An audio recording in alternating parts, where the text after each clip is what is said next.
Welcome back to another video. Today, as you can probably see, things are a little bit different. We're actually going to dive in to a bit more of a hands-on tutorial. We're going to go through the whole workflow for some product photography because this is Tutorial Tuesday. Welcome back to Tutorial Tuesday, where each and every Tuesday, we bring you a brand new, fresh photography tutorial. Now this week, we're doing something a little bit different. If you stayed to the very end of last week's Tutorial Tuesday, I mentioned that I think this week we're going to do product photography. I've been kind of testing a few things out, and I'm quite excited to actually do it. Product photography is one of my favorite types of photography because it's so creative. You know, I'm not talking about the bland kind of white background standard product shots. I'm more talking about specifically product photography, where you get creative with lighting, you know, and add that smoke and add all kinds of stuff to the image, you know, play around with the set, play around with the backdrop, play around with all kinds of stuff till you get some really awesome looking images. And that's exactly what we're going to go through today. Now, I've been trying to decide what kind of product we should shoot, what kind of product we should do something really cool for. I've come up with a few ideas, but ultimately I wanted to do this. A Coca-Cola bottle, which I think, you know, is actually quite interesting because I think they look quite smart. I like the branding on them, and we're just gonna take some nice photos of some Coca-Cola. We're gonna try and make it look as cool as possible with lighting and all kinds of stuff. We're gonna go through the whole workflow. We're gonna talk about how we're actually gonna shoot it, the setup, the settings on the camera, everything in terms of actually taking the photo. Then we're gonna dive into the computer. We're gonna look at Lightroom and Photoshop to get the final image. So we're doing quite a lot today. So with that in mind, let's just start diving in. Okay, so we're gonna be moving around a little bit today in this tutorial because I've got this whole setup already set up because I wanna talk you through exactly what we're doing. So behind me, I've got the Coca-Cola bottles set up. I'm gonna shoot 3 bottles, one in the front and then 2 behind. I'm using the Sony a7R IV here with the 90mm macro lens. Now, you can also do this with pretty much any lens that you have. So if you've got a 24-70, that's absolutely fine. I've already shot this with the 24-70 and it works perfectly. I'd probably zoom into 70mm because we want to be slightly further away and shooting towards our subject, a little bit kind of zoomed in, because that's going to help us with our crop later. It's going to help us with the kind of compression that we're going to be going for. But you could absolutely shoot this with a 50mm lens if you want, whatever you have. So you don't have to get something like a 90mm macro lens just to be able to shoot this. So what do we need to think about? Well, there's a few things we need to talk about. We need to talk about where your products are actually going to be sat. So things, the actual kind of surface they're going to be on. We need to talk about the backdrop, and we need to talk about lighting. Then we'll get on to settings. Let's start off with the surface that they're going to be on. So you can probably see behind me, I'm literally just doing this in my kitchen. So I'm not even in the studio. I'm literally just in my kitchen. I've actually put a black glass coffee table onto my kitchen counter here. And that means that I can then have the bottles on the black glass coffee table, and that black glass makes for a perfect kind of reflecting surface. Obviously I had to polish it up. It's important to get everything clean. And that's actually a bigger tip than perhaps I'm making it sound, because everything wants to be as clean as possible, because that's going to save you so much time when you then come to edit. So in this situation, I've polished up the black glass table so that it looks, you know, just like a reflective surface. It almost doesn't look like anything. And in the final image, that's kind of what we're going to be going for. And then I've got my bottles just sat on top of it here. Now it's exactly the same situation with the bottles. I need to make sure they are nice and clean, which I'm going to do in just a moment. I'm actually going to give them a polish just to make sure that I don't have those little specks of dust or anything that I then have to go into Photoshop and remove. You know, the more you can do before you even take the shot, then the less kind of editing time and kind of wasted time that you're gonna have. Let's grab a cloth, in fact. You also need to watch out for fingerprints because they can really get on the glass, especially if you're working with glass like this. Ideally, I'd be wearing gloves or something like that when I'm handling these bottles, but instead, I'm just gonna be really careful about how I pick them up. So for example, right now, I'm gonna pick it up by the lid.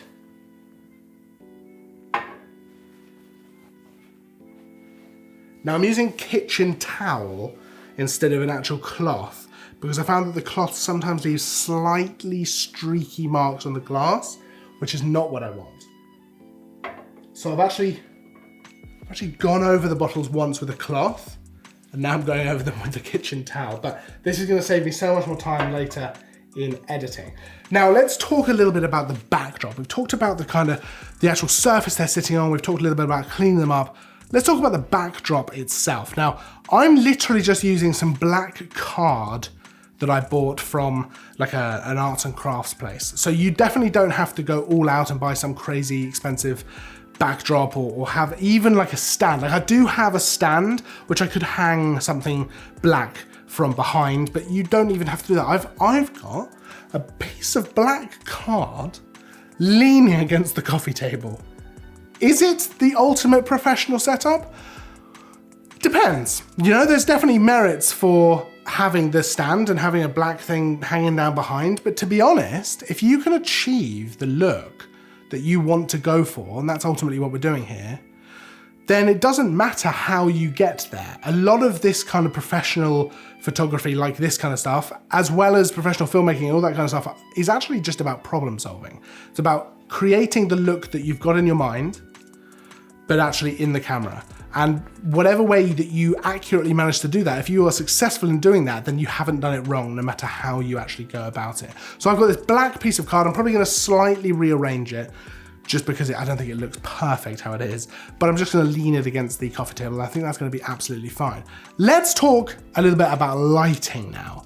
So I've got actually a fair sort of light setup going on here. Now I've got a light pointed at me so you can actually see me, because I don't want to just be in shadow and darkness, but let's ignore that light for now. The very first thing I did when lighting this situation is actually to block out as much light from the outside as I can. Now, the only window that isn't blocked out as much as I'd like is the one directly behind me. I think you can see it.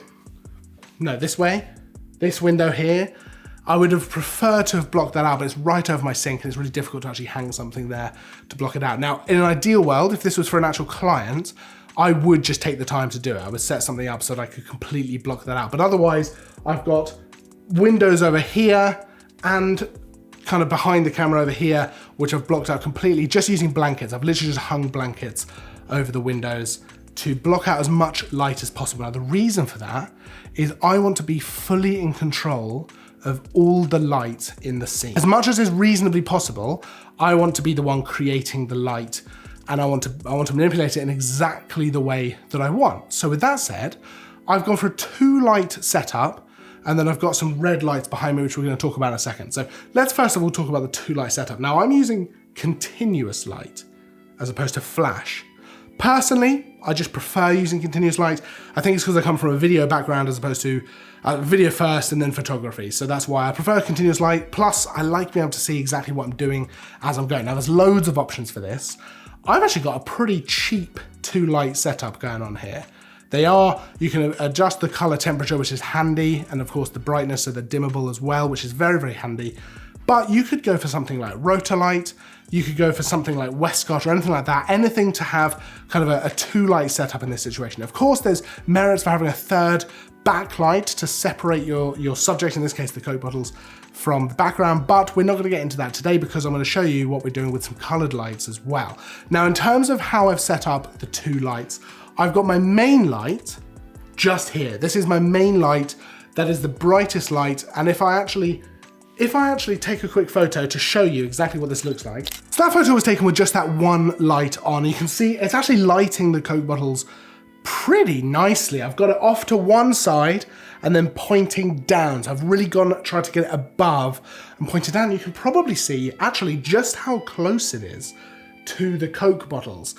You know, I'm trying to get that nice soft light. It's obviously a soft box. I want to get that soft light onto the Coke bottles. I want to get that highlight across one side of the bottle, which I think we're getting really nicely down that edge. But I want to use the second light just to fill it in a touch. So we're using it as a fill light. Let's turn that on and I'll show you what that looks like with just those 2 lights on. So this photo is now with both of these lights on. You can probably see that what that second light is achieving is just filling in the left-hand side. It's giving us another nice little highlight down the left, I think it looks good. I think it works well. It's less bright than our main light, and I've positioned it slightly further away. So if I move out the way for a second, other way, you can probably see that it's actually pointing, it's slightly higher and pointing down, but very much from the side. I'm gonna come completely out of the way here. Hopefully you can still hear me from here, but you can see, whereas this light is much closer to the actual, to the Coke bottles, this light is further away, it's higher up, and it's right round to the side, pointing down on them from the left side here. Whereas this one is more on a 45-degree angle. And that's creating a nice lighting setup. Now the final part of the lights that I'm actually creating here is this red light that I want to use. Now why red? Because the Coke bottles are red, you know, the branding thing, but you could do any color. Now, I'm actually not using photography lights for this particular thing because I happen to have in my house some Philips Hue lights. Now, that we're not obviously affiliated with them in any way, but they actually work pretty well for this. However, there are loads of lighting setups you could use for this that would probably work even better, because obviously these are designed for home use, not for photography use. That's what I'm using, but any kind of small light, you know, I know Manfrotto make them, I know there's lots of them available, even a rotor light, dimmed down a little bit, but with a red gel across the front. Now red gels, any gel, does not have to be expensive at all. You can just pop that on the front. You can have a little kind of rectangle light. I'll link some down in the description so you can check that out. With red gel over the front, and you're gonna have these nice red lights. Now I've got two. I've got one on either side. If I turn them on, you'll see exactly what I'm talking about. Now what these two red lights are doing is giving kind of a red glow to that backdrop, so we're getting some nice red in there, but they're also just giving a bit of a red highlight on the bottles themselves. So now we've got a white highlight, we've got on the right, we've got a white highlight on the left, and we've got this red highlight as well, which fits in well with the kind of branding of Coca-Cola. Now, of course, it doesn't have to be red, and you could mess around with different colors, so you could have red on one side, blue on the other. I'm a big fan of that. In fact, I actually took a photo, very similar setup, with some Fujifilm cameras, the X100 series, red light on one side, blue light on the other, a single light to get a much more dramatic look, instead of having a fill light as well. I'll pop the photo up on screen so you can see it. But I think that looks really cool. I think that having the red and the blue, having two different colors can look great. But in this situation, we're gonna go all red. And now we're ready to set up the actual camera itself. So let's talk about the settings that we're gonna use. Now, like I say, I'm using the A7R4 here with the 90mm f2.8 macro lens. Again, absolutely don't have to use that lens. You could use, I mean, you don't have to use that camera either. You can use any camera. I did some shots before with the A7 III, but it doesn't have to be Sony, it can be anything at all. I'm using a macro lens because I have it with me, and it means I can film on the 24-70 lens here, which is a little bit easier than filming on the 90mm macro lens, but you can absolutely do it with whatever you have. This doesn't have to be, you know, exercise in buying loads and loads of new gear. You can use a 24-70, you can use a 50mm. You could probably use a 35mm, although we're trying to go for a little bit of compression, but you could just alter the way you're doing this. You know, whatever you have is gonna be absolutely fine. Now let's talk a little bit about the settings. So I'm gonna be using a relatively deep depth of field. And the reason for that is I wanna make sure I'm capturing all the detail that I can on the bottles, because I want them to look crisp and sharp. And there's actually a little kind of extra thing here, which is that if you shoot with all of the depth of field that you can, you know, or not all the depth of field you can, but you shoot at something like f8 or f11 even, it looks like a more professional shot, because it looks like you've got the right lighting to be able to actually capture that, to be able to stop down like that. If you shoot at f2.8 or even f4, where the background's gonna be blurred out, of course you could do that as an artistic choice, but sometimes, depending on what kind of thing you're going for, if it's a very shallow depth of field, it might look like you've had to open up that aperture to let in as much light as possible, because you literally just don't have the lighting to actually be able to achieve the look you want. So absolutely, it's all about an artistic choice. In this situation, I'm gonna go for a relatively deep depth of field. Let's just get it done, you know? Let's just absolutely get it done. Now this is nice and bright, so I'm gonna use about probably f11, and I'm also gonna use a fairly slow shutter speed to make sure we don't have to bring that ISO up, because while this is bright, it's not super, super bright if we're shooting at f11. So I'm gonna go for about 1/15 of a second shutter speed with an ISO of about 400. So I should have a nice clean image with a nice deep depth of field. Now, one other thing I should mention, using that slow shutter speed, obviously it doesn't matter, there's nothing moving in the scene. So as long as we just don't touch the camera, we're fine. And that's key. This is the one other thing I feel I should mention. I'm using a 5-second timer on the camera, which means that when I press the shutter, it's gonna wait 5 seconds, then take the photo. And the reason for that is because I'm using a slower shutter speed, I'm actually just making sure that me pressing the shutter on the camera isn't going to cause any camera shake. So the camera is completely still when it actually takes the photo, as opposed to when I press the button. So that's what we're gonna do. Let's take the photo with the whole thing kind of set up here, and let's go for it. Now, I've actually brought my ISO down to 200 because I felt that the actual image was probably a little bit brighter than it needed to be. We can, of course, now go into Lightroom we're gonna use, and then, of course, Photoshop as well, because the final image, we're probably gonna do a little bit of stuff to it, you know? This is why it's one of my favorite types of photography, because this just feels very creative anyway, with the lighting and the setup, and you can do so much with different products and things like that.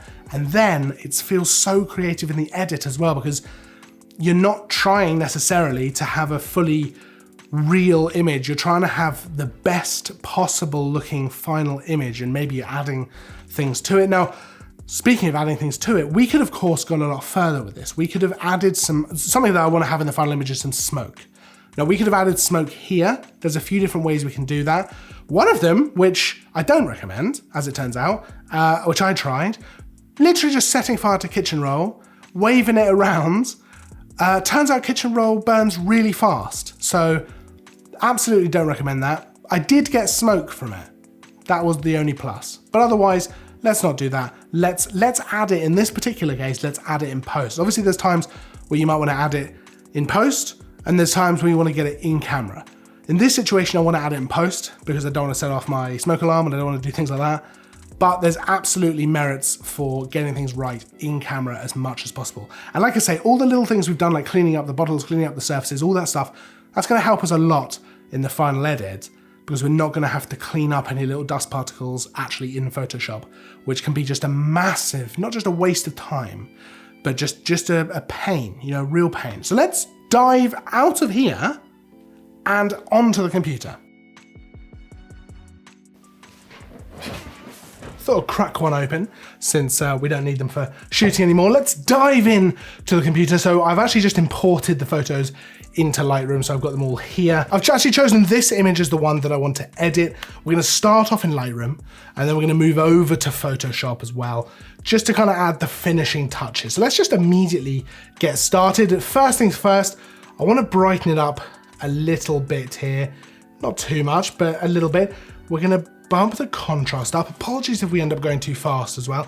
We've got quite a bit to get through, so I'm just gonna kind of go through it. But if there's anything you wanna know, of course, pop it down in the comments below. We're gonna bring the highlights down just a touch. You know what, not too much though, because I wanna keep these nice highlights we've got actually on the bottles. The shadows down a little bit, and the blacks down, because I wanna create quite a contrasty image, and I wanna make sure this background is looking particularly all right. So let's come down to the HSL tab, where we're gonna just bring the reds down a touch, the oranges down, but otherwise mostly leave it as it is. The saturation of the blue I'm gonna bring down because I think it's a tiny bit of blue in this highlight down here. And otherwise, I'm going to probably just bring the luminance of the red and the oranges up a little bit. Now, I'm gonna leave the split toning because I don't wanna put any colors in the highlights or the shadows. I'm gonna come down, I'm gonna enable the profile corrections, which is just gonna take out any distortion that we had in the lens. I'm gonna manually go in and rotate this a little bit because I think they need to be straightened. Maybe minus 0.5. I think that looks good. So let's scale in a tiny bit to get rid of those little corners. There we go, I think that looks good. Next, I need to add a couple of little filters actually onto the image itself just to brighten certain areas. So we're gonna start off with the radial filter, which will apply to the actual label of the frontmost bottle. Let's brighten that up a little bit. I think that looks good. Next, let's bring a graduated filter in from the right. Let's use that to get rid of a lot of the noise and that kind of, if you can see some of the problematic areas we're getting with this area kind of around here. So let's do the same thing over from the left. And I think we've actually done everything I want to do on the photo in Lightroom. So let's take it over to Photoshop, which fortunately with the Adobe Creative kind of Cloud, super easy. We can literally just right click on the image here, go to edit in Adobe Photoshop 2020, and it's gonna open. So now this is opened in Photoshop, the very first thing I wanna do is duplicate the background layer so that we've got a clean, untouched layer that we can revert to if we go a little bit over the top here. Now, first things first, I think this looks fine. I don't think we've got any problems with regards to cleaning things up. I mean, there's a few little bits we could do. We could probably use just the healing brush here to maybe just tidy up some of these little bits.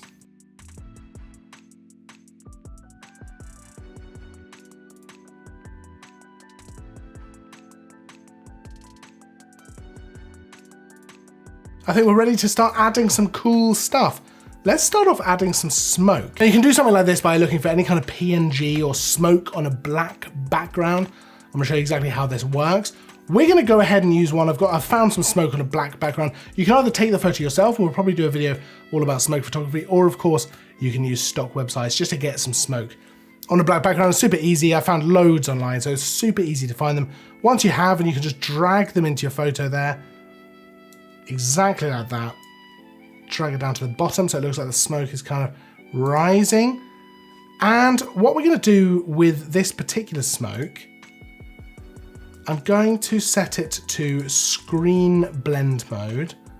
And we're actually definitely gonna use a layer mask and a few different layer styles to make it look better. But first things first, let's just bring in some more smoke. I don't like that one. Let's bring in this smoke again, but we'll turn it. And bring it in like that. And then let's do it again, but this time the exact opposite. We're gonna turn it all the way. Now what we're gonna do is make these kind of work better in the scene. So at the moment they're very overpowering. So first things first, let's come down to the main smoke layer at the bottom. Let's double click anywhere on this kind of gray area here of the layer, and we can come down to color overlay. We've got a few different layer styles here. That's actually the color I wanted to use anyway. Let's just bring the opacity of the color down. But if you did want to change the color, it's just as easy as just clicking this color here and selecting a new one. Let's bring the opacity down a little bit. Let's do the same on this layer here, which is the left-hand smoke. Let's pop a color overlay on there. Now, if we decide we don't like this, we can use a gradient overlay as well, which is gonna give us a similar sort of effect. Right, I'm gonna bring the opacity down to about 50% on all of the color overlays on the smoke.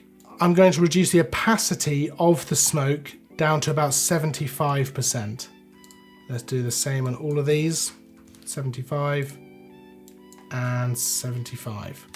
Now, let's put a layer mask on each of them. Now you can do that by having the layer selected and coming down here to the actual layer mask, add layer mask button there. By default, it's gonna be all white. You can just change that by pressing Control-I, select the layer mask and press Control-I, that's gonna make it all black. Now, if you've seen our video all about layer masks, essentially by having them black and white, anything in white on the layer is going to be visible, anything in black is going to be invisible. So in this situation, we've got everything on this bottom smoke layer, which goes kind of across the bottom there. Everything is invisible because in the layer mask, it's painted in black. So we can come up here to our brush tool with white selected, and with a low flow, so something like 26% is fine. We can, with the layer mask selected there, we can just paint in some of this smoke. And it means that we can be fully in control about where it's going to appear, which means we can actually paint it in kind of around the smoke bottles, almost as if the bottles are standing in smoke. Now I think that looks really cool. Let's come up to the left-hand smoke, which is this layer here, and we've got exactly the same, a completely black layer mask. So let's start painting in some of that smoke here. And again, we can paint kind of around the bottles rather than doing anything crazy. Now let's come up to the right-hand smoke. Again, with the layer mask selected, we can just start painting in that smoke.